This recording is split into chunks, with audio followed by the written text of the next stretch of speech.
Assalamualaikum warahmatullahi wabarakatuh. Waalaikumsalam. Bismillahirrahmanirrahim. Wassalatu wassalamu ala Rasulillah Muhammad ibn Abdillah wa ala alihi wa sahbihi wa walah wa la hawla wa la quwata illa billahi nawina ta'alim ta'alim wa naf'a min tifa wa tadabbar wa tazkir wa ifadata wal istifadah wal hadsa tamsuki bi kitabillahi wa sunnati rasulihi wa du'a ilal huda wa dalalata alal khair jawa wajhihi wa qurbihi wa thawabihi subhanahu wa ta'ala. Rabbi shrah li sadri wa yassir li amri wahlul uqdatan min lisan yafqahu qawli. Amma ba'du. Para hadirin, para ashab, para ikhwan, para subscriber, para sadulur, para konco yang dimuliakan Allah Subhanahu wa taala. Alhamdulillah pada malam hari ini masih bersama dengan saya Abdul Aziz Jazuli. Alhamdulillah kita masih diberi kesempatan, kesehatan, ruangan oleh Allah Ta'ala sehingga kita masih bisa bersama-sama mengaji, bersama-sama belajar, bersama-sama menuntut ilmu. Seperti biasa yang kita baca adalah kitab Al-Hikam karya Ibnu Athaillah As-Sakandari yang dibabkan oleh Al-Imam Al-Muttaqi Ali Ibn Husamuddin Al-Hindi rahimahullah ta'ala. Sebelum kita mulai, kita tidak lupa berdoa agar semua umat Islam, agar para pemirsa, para hadirin selalu diberi keberkahan oleh Allah Ta'ala, selalu dimudahkan dalam semua urusan, dan selalu diberi rezeki zahir dan rezeki batin oleh Allah Subhanahu wa Ta'ala.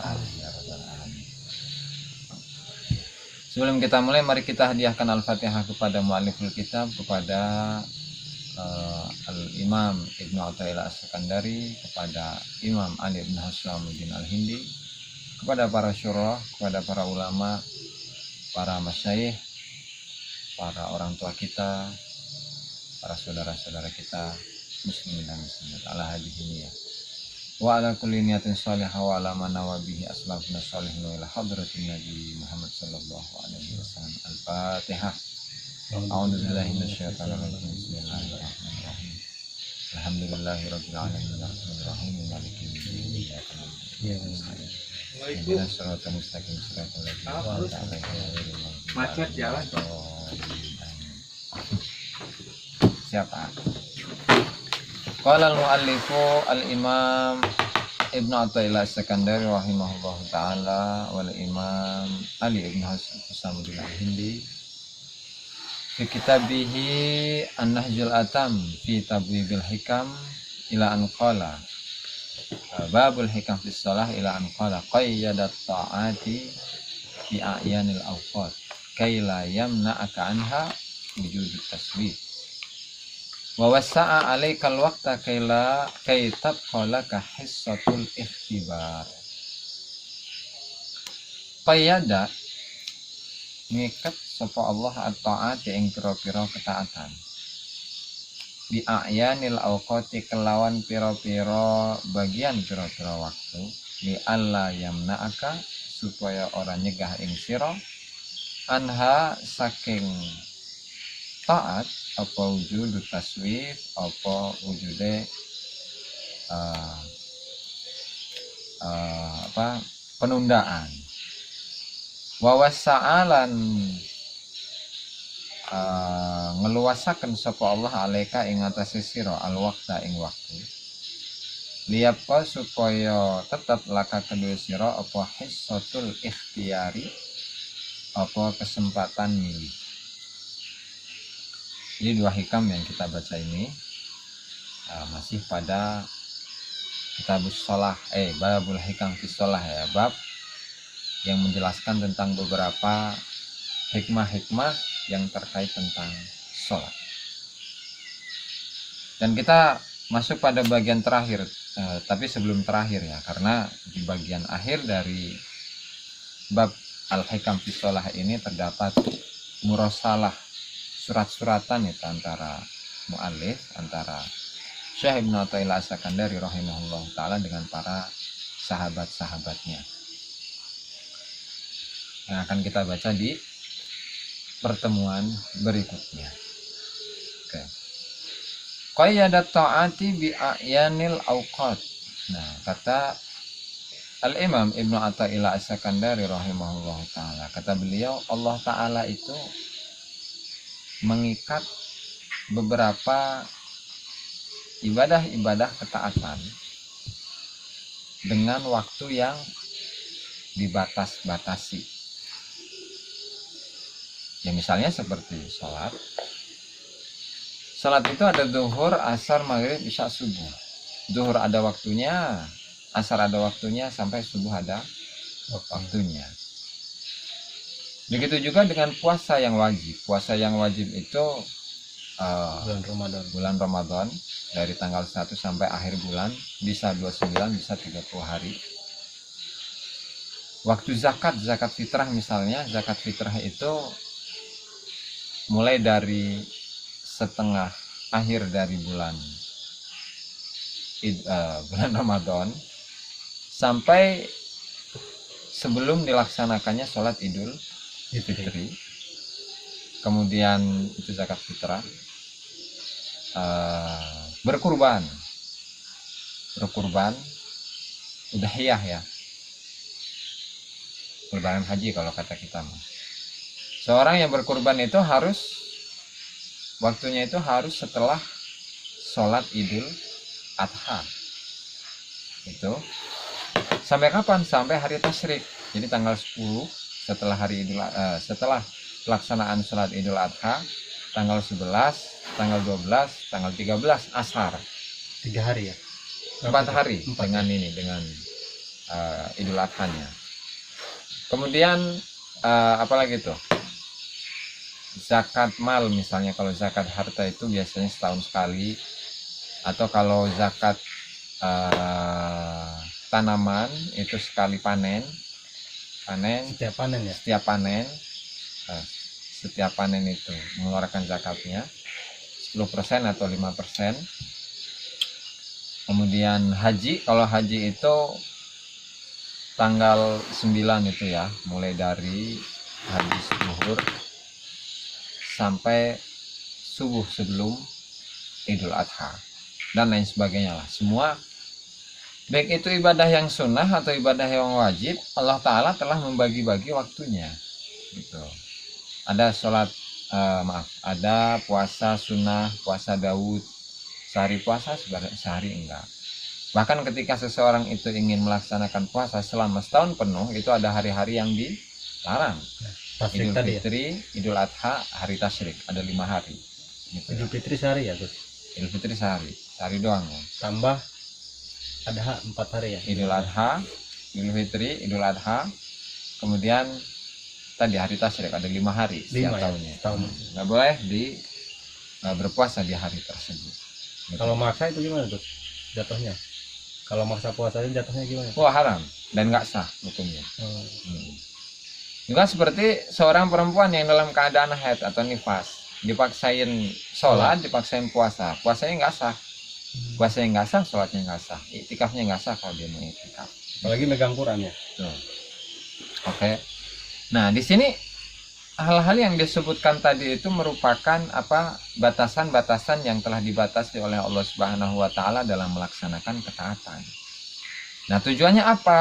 Tujuannya adalah li'alla yamna'aka anha wujudut taswif, supaya penundaan pelaksanaan ibadah tersebut itu tidak mencegah kita untuk melaksanakannya. Maksudnya supaya kita tidak menunda-nunda sehingga kita tidak bisa melaksanakan ketaatan tersebut. Itu salah satu dari rahmat, kasih sayang, welas asihnya Allah Subhanahu wa taala kepada kita. Itu bagian yang pertama. Wa wasa'a 'alaikal waqta liyabqalaka hissatul ikhtiyar. Dan kemudian Allah taala dalam ibadah-ibadah atau ketaatan-ketaatan tadi itu, Allah Ta'ala memberikan kesempatan yang luas. Maksudnya waktunya itu luas. Supaya apa? Supaya kita itu memanfaatkan kesempatan untuk pelaksanaannya. Jadi misalnya di waktu zuhur itu memiliki banyak waktu. Ada waktu fadilah, ada waktu ikhtiar, ada waktu jawas, ada waktu hurmah. Nah, dalam waktu-waktu yang dibagi ini, oleh Allah Subhanahu wa taala. Nah, kita itu diberikan kebebasan untuk memilih waktu mana yang akan kita pilih. Itu. Nah, sehingga ini juga termasuk bagian dari apa? Dari karunia, dari rahmat, kasih sayang, welas asihnya Allah Subhanahu wa taala. Oke. Melihat kepada jiwa nafsu lah yang dimiliki oleh manusia seperti kita ini, ya kita itu banyaknya apa? Banyaknya itu adalah menunda-nunda amal. Gitu tuh. Misalnya azan sholat isya, Masih lama lagi gitu ya. enak ngopi, lagi enak ngerokok nih, waktunya kan lama, udah 10 jam lebih gitu kan. Makanya udahlah nanti gitu.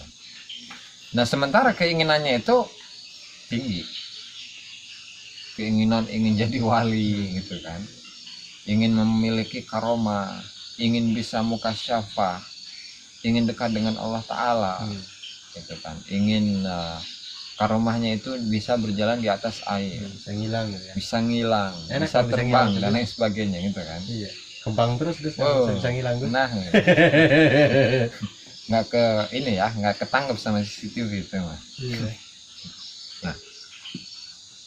Amal itu suka ditunda-tunda, sementara harapannya itu sangat Tinggi. banyak, tinggi. Nah, falau turikat ma'akhtiyariha matawajjahat qattu ila rabbiha. Seandainya kalau pelaksanaan ibadah itu dilepaskan begitu saja kepada diri kita tanpa dibatasi waktu sholat duhur, asar, maghrib, isya, subuh atau zakat ya, zakat fitri, puasa Ramadan dan lain sebagainya. Ya, nafsu itu atau manusia itu ya sangat sedikit yang mau melaksanakan ibadah tadi gitu. Tepat waktu. Nah, kemudian Allah Ta'ala itu mengetahui bahwa dari sebagian hamba-hambanya Allah Ta'ala itu ada yang kecintaan kepada Allah Ta'ala ya, atau menyukai ibadah itu tidak membuatnya semangat. Ya, maksudnya pelaksanaan ibadah itu bukan didasari atas cinta kepada Allah, bukan karena rasa tadi sukarela. Jadi menggugurkan kewajiban aja gitu ya. Udah gugurin kewajiban Tuh. aja gitu. Nah, sehingga apa? Sehingga karena orangnya tadi itu sedikit yang melaksanakan ibadah didasarkan atas cinta kepada Allah atau menyukai ibadah, sehingga Allah Subhanahu wa taala itu mengikat mereka. Terus kelanjutan dari hikmah yang semalam itu ya, mereka diikat oleh Allah Subhanahu wa taala dengan apa? Dengan ancaman-ancaman ketika dia tidak melaksanakan ibadah, atau menjanjikan mereka ketika melaksanakan ibadah itu dikasih apa? Surga, hadiah gitu. Nah, kemudian di dalam perintah-perintah Allah Ta'ala itu ada hukum-hukum, ada kefarduan-kefarduan, dan waktu-waktunya itu juga khusus gitu kan. Supaya apa? Supaya para hamba ini, manusia kita ini tuh mau melaksanakan, atau kita itu diberikan hak pilih untuk melaksanakan ibadah yang telah diperintahkan oleh Allah Subhanahu wa taala sesuai waktu yang kita inginkan gitu. Ya, karena kalau tidak waktunya tidak dibatasi, ya sangat sedikit orang-orang yang mau melaksanakan ibadah dengan sukarela. Makanya di dalam beberapa ayat, wa qalilun min ibadiyas syakur, dan sangat sedikit sekali dari hamba-hambaku yang mau bersyukur. Wa qalilum mahum, dan mereka sangat sedikit gitu kan. Oleh karenanya, karena melihat mereka itu sedikit, dan kembali lagi bahwa Allah Ta'ala itu tidak mendapatkan manfaat atau faedah apapun dari ibadah kita. Itu ibadah yang kita laksanakan itu ya hanya faedahnya itu kembali kepada diri mereka masing-masing. Jadi sama sekali tidak memberikan manfaat kepada Allah Subhanahu wa taala. Nah, makanya dalam sebuah hadis di Arba'in itu disebutkan, lo anna awalakum wa akhirakum wa insakum wa jinnakum ala ala atqa rajulin minkum mazada fi mulki syai'a. Seandainya jika manusia yang paling awal dari kalian, mulai dari Nabi Adam, wa akhirakum sampai akhirnya, wa jinnakum dari kalangan jin dan dari kalangan manusia, terdapat atau mereka itu semuanya menjadi orang-orang yang paling bertakwa. Dan di sisi Allah Subhanahu wa taala, mereka itu mazada fi mulki syahal itu tidak menambah sedikit pun dalam kekuasaan atau kerajaannya Allah Subhanahu wa taala. Itu kalau yang paling takwa. Kalau jin punya nafsu nggak, Gus? Ada ya? Ada syahwat segala nafsu. Sama. Dan sebaliknya, la anna awwalakum wa akhirakum wa insakum wa jinnakum kanu ala afjari qalbi rajulin wahidin minkum mana qasafi mulki syai'an. Dan seandainya jika tadi manusia atau jin dari awalnya sampai akhirnya ada manusia atau jin yang seburuk-buruknya manusia, seburuk-buruknya jin, hal itu juga tidak ngaruh ya, mengurangi kekuasaan Allah Subhanahu wa taala. Bahkan law anna awwalakum wa akhirakum wa insakum wa jinnakum kanu, seandainya kalau tadi itu orang yang disebutkan mereka itu berada di satu tempat, satu lapangan, fasa'alullah, kemudian mereka itu meminta permintaan kepada Allah Subhanahu wa taala, fa'u'tiya kullu wahidin minhum mas'alatahu, kemudian masing-masing dari orang yang memohon, yang berdoa, itu dikasih oleh Allah Subhanahu wa taala, mana fi mulki syai'a, hal itu sama sekali tidak mengurangi kekuasaan Allah Subhanahu wa taala, illa kama idza udkhilal mikhyat idza udkhilal bahra. Hal itu tadi itu semua makhluk manusia atau jin dari awalnya sampai akhirnya mereka dikumpulkan dalam satu tempat, mereka berdoa kepada Allah taala, ya, dan masing-masing dari doa mereka dikabulkan oleh Allah Subhanahu wa taala. Hal itu sama sekali tidak mengurangi kekuasaan Allah Subhanahu wa taala, kecuali perumpamaannya seperti sebuah jarum, ya, sebuah jarum yang dimasukkan ke dalam air laut dan diangkat setetes doang dibandingkan dengan air laut. Berkurangnya cuma seperti itu doang. Kan ada jarum nih, misalnya ini jarum, kan ada lubangnya tuh, jarum jahit, dimasukkan ke laut, terus diangkat lagi, kan ada sisa airnya tuh sedikit. Nah, sementara kekuasaan Allah itu diibaratkan seperti laut yang begitu besar, samudra yang begitu luas. Berkurangnya cuma segitu, maksudnya nggak apa-apa, nggak ada apa-apanya gitu tuh. Nah, kembali lagi pada pembahasan utama, di mana ibadah kita yang kita laksanakan, sebanyak apapun ibadah yang kita laksanakan, yang sebaik apapun kualitas ibadah yang kita lakukan, tetap hal itu sama sekali tidak menambah kekuasaan Allah Subhanahu wa taala. Gitu ya. Ya, sehingga kita jangan terlalu pede. Kalau bukan kita yang nyembah Allah, emang siapa lagi yang nyembah Allah? Kan gitu ya, sebagian orang itu. Allah itu intinya seakan-akan butuh aja, ya, intinya Allah Ta'ala itu nggak butuh dengan ibadah kita. Gitu. Oke, lanjut pada pembahasan utama. Jadi Allah Subhanahu wa taala sebenarnya menyebutkan di dalam sebuah ayat, di mana ayat ini Allah Ta'ala membarengkan membersamakan gitu ya, antara mujahadah dengan hidayah. Mujahadah itu upaya manusia dengan hidayah, petunjuk. Jadi petunjuk itu erat kaitannya dengan upayanya. Ya, makanya dalam ayat itu tadi, walladzina jahadu fina lanahdiyahum subulana. Dan orang-orang yang berjihad, yang melawan hawa nafsunya, yang bersusah payah untuk menuju Allah, maka sungguh Allah Ta'ala itu akan menunjukkan kepada dirinya untuk diarahkan, ditujukan kepada jalan-jalan menuju Allah, dipermudah. Nah makanya seseorang yang ingin mendapatkan hidayah, ya maka dia harus ada upaya. Seseorang yang mendapatkan hidayah itu ya sangat sedikit sekali ketika dia mendapatkannya, tetapi tanpa mujahadah, tanpa berupaya, tanpa berusaha sekuat tenaga. Seseorang yang berusaha sekuat tenaga, bermujahadah, ya maka ujungnya nanti adalah mendapatkan hidayah dari Allah Subhanahu wa taala. Nah, sehingga keduanya biasanya secara kebiasaannya itu seimbang. Seseorang yang mujahadahnya itu begitu berat, yang begitu luar biasa, itu biasanya pasti dia akan mendapatkan hidayah dari Allah Subhanahu wa taala.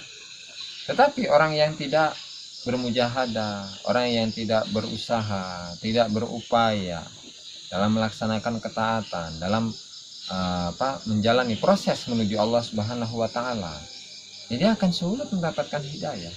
Ya karena itu berketergantungan, saling berketergantungan gitu kan. Berkesinambungan. Hidayah itu adanya dengan mujahadah. Mujahadah itu nanti ujungnya adalah hidayah. Bisa gitu. Kategori bisa dua berarti Gus ya. Bisa ada yang nunggu hidayah dulu gitu ya, baru mujahadah. Ada yang mujahadah dulu. Nggak bisa. Tapi harus mujahadah dulu baru dapat hidayah. Dan hidayah dulu tanpa mujahadah susah. Tadinya yang nggak ngaji jadi ngaji. Betul. Gitu ya. Pindah tempat minimal ya. Kan seperti ini. Seperti kisah dari Al-Imam Junaid Al-Baghdadi, yang beliau itu didatangi seorang Nasrani yang menyamar ya menjadi seorang muslim. Ngetes. Wahai Imam Al-Junaid Al-Baghdadi, apa sih maksud dari ittaqu firasatal mu'min fa innahu yanzuru binurillah? Hati-hatilah kalian dengan firasatnya seorang mukmin, maka sesungguhnya dia itu melihat atau penglihatannya itu adalah didasarkan atas cahaya dari Allah Subhanahu wa taala. Nah, maka kemudian Syekh Junaid Al-Baghdadi itu menundukkan kepalanya. Tidak lama beliau menunjuk kepada orang tadi, sudah saatnya kamu sekarang untuk masuk Islam. Masuklah engkau Islam sekarang. Kan gitu. Itu kan berawal dari apa? Upayanya kan. Dia berupaya. Maksudnya mencari kebenaran. Sejauh mana sih kebenaran? Sebuah hadis Nabi Shallallahu alaihi wasallam. Berhati-hatilah engkau dari firasatnya seorang mukmin, karena sesungguhnya seorang yang mukmin itu melihat dengan cahaya Allah Ta'ala. Ya kan? Dia mencari-cari kebenarannya itu seperti apa, dan ternyata dia menemukannya. Menemukan fakta, kebenaran tersebut secara fakta, kan, secara nyata. Nah, sehingga setelah itu dia ditentukan oleh Allah Subhanahu wa taala sebagai salah satu dari orang-orang yang beriman. Berarti itu hidayah ya? Itu hidayah. Tapi kan tetap tadi prosesnya dia itu mencari-cari. Ya? Jahadah dulu. Nah, apalagi dengan orang-orang yang muslim, orang-orang yang mukmin, pasti lebih dari itu. Proses mujahadahnya pasti lebih berat. Gitu. Nah, makanya di dalam ayat yang banyak, bahkan perkataan dari Imam Sahal At-Tasturi rahimahullahu taala ketika beliau menafsirkan sebuah ayat, am hasibal ladzina ijtarahus sayyiati an naj'alahum kalladzina amanu wa amilus sholihat. Apakah orang-orang yang selalu berbuat buruk akan kita jadikan mereka seperti orang-orang yang beriman dan beramal soleh? Orang-orang yang beramal buruk apakah bisa disamakan dengan orang-orang yang beriman dan beramal soleh? Tidak bisa. Tidak bisa. Nah, makanya kata Imam Sahal rahimahullah ta'ala, laisa ahlul muwafaqah ka ahlil mukhalafah. Tidak sama antara orang yang menyepakati atau menyetujui semua perintah-perintah Allah dan melaksanakannya seperti orang yang selalu melanggar perintah-perintah Allah Subhanahu wa Ta'ala. Makanya untuk ahlul muwafaqah, orang-orang yang menyetujui perintah-perintah Allah Subhanahu wa Ta'ala, baik perintah yang sunnah atau perintah yang wajib, itu mereka kata beliau ahlul muwafaqah fi maq'adi sidqin 'inda malikin muqtadir. Mereka itu di dalam tempat duduk yang jujur, yang berdasarkan atas kejujuran, yang berada di samping Allah Subhanahu wa Ta'ala yang maha kuasa, yang maha kudrah, yang maha kuasa, yang maha kudrah, yang maha kuasa dan maha perkasa. Ya, maksudnya mereka itu berada di dekatnya Allah Subhanahu wa Ta'ala, didekatkan oleh Allah Subhanahu wa Ta'ala, sehingga saking dekatnya itu ya mereka menjadi kekasih-kekasih Allah Ta'ala. Nah, berbeda dengan ahlul mukhalafah wa ahlul mukhalafah fi azabis sa'ir. Adapun orang-orang yang selalu melanggar perintah-perintah Allah, ya mereka itu akan berada di dalam azab, dalam siksaan neraka sa'ir. Gitu, makanya harus ada keseimbangan antara tadi hidayah dengan mujahadah. Seseorang tidak akan mendapatkan hidayah kecuali setelah melalui proses mujahadah. Seseorang yang bermujahadah, melawan hawa nafsunya, membersihkan dirinya, menjalankan tarekatnya, ya maka pada ujungnya dia akan mendapatkan hidayah dari Allah Subhanahu wa Ta'ala. Seseorang tidak mungkin mendapatkan hidayah dari Allah Subhanahu wa Ta'ala kecuali setelah dia melakukan proses mujahadah yang dijelaskan sebelumnya. Gitu ya. Qala al-musannifu rahimahullahu ta'ala murasalatu jawabin lamma su'ila radhiyallahu anhu an qawlihi sallallahu alaihi wasallam ju'ilat qurratu aini fis shalah wallahu ta'ala a'lam bishawab.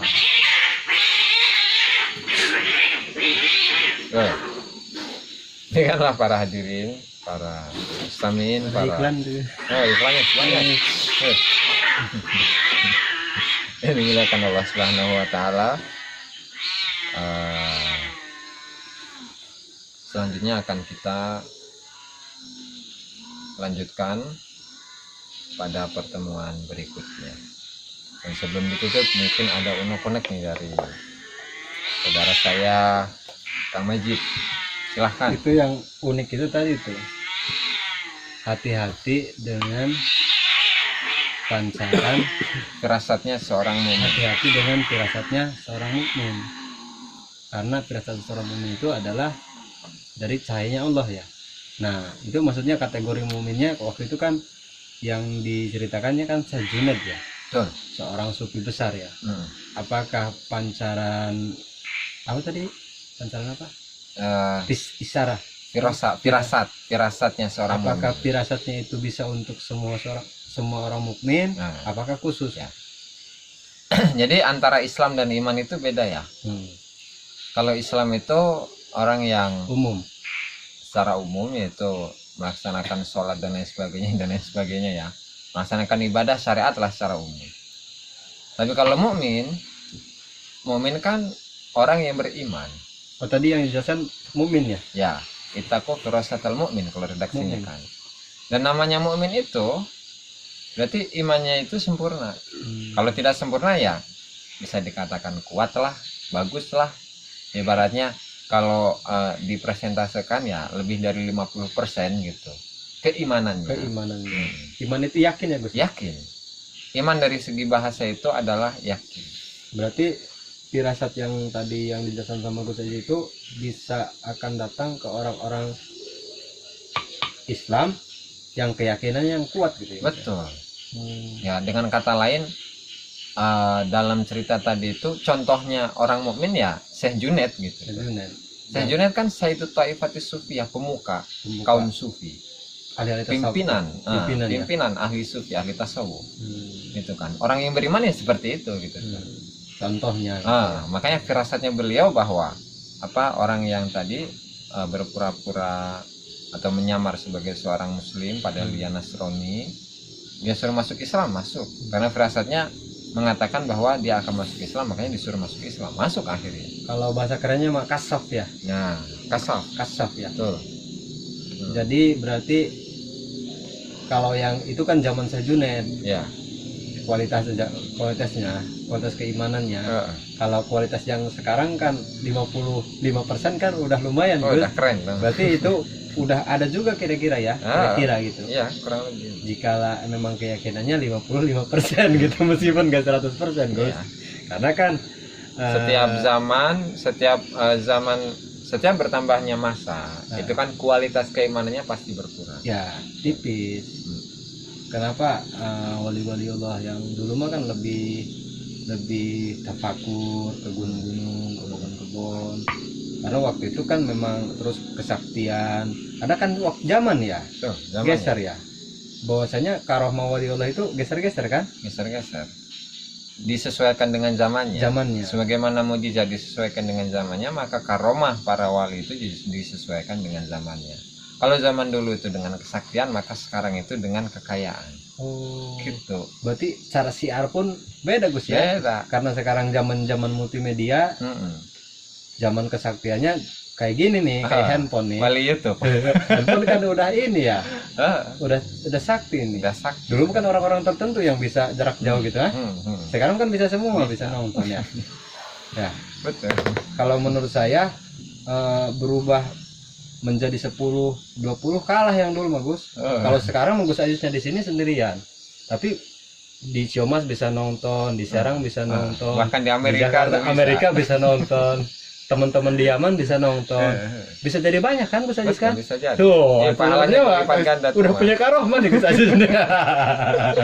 Masalah tabarakallah. Mudah-mudahan dengan cara ngaji seperti ini Gus, kita bisa ngaji bareng-bareng ya. Nah, amin. Kan Mau- lebih bagus tatap muka kan. Iya, mau yang di sini ataupun yang di luar. Jika yang di luar pengen soal nggak apa-apa Gus. Waktu nggak apa-apa ngopi bareng di sini Iya. enak. Takutnya mau nanya kan susah nih. Ya, mau nanya susah. Kesini aja Gus ya. Betul. Ngopi di Al Mubarok. Iya. Mau nginep nggak apa-apa ya. Ngomongin apa? Insya Allah. Kamar banyak ya. Udah mungkin ada tambahan lagi nggak? Paling segitu aja nih. Ya. Tanda nih. Hai. Wallahu ta'ala alam. Bisawab. Demikianlah para hadirin, para mustamiin, para ikhwan, ashab, dulur, konco, subbreaker, pengajian pada malam hari ini mudah-mudahan pengajian ini bermanfaat bagi kita semua dan mudah-mudahan bisa kita amalkan meskipun Amin. sedikit demi sedikit. Iya. Kurang dan lebihnya saya mohon maaf. Wallahul muwaffiq ila aqwamit thoriq. Wassalamualaikum warahmatullahi wabarakatuh. Wah.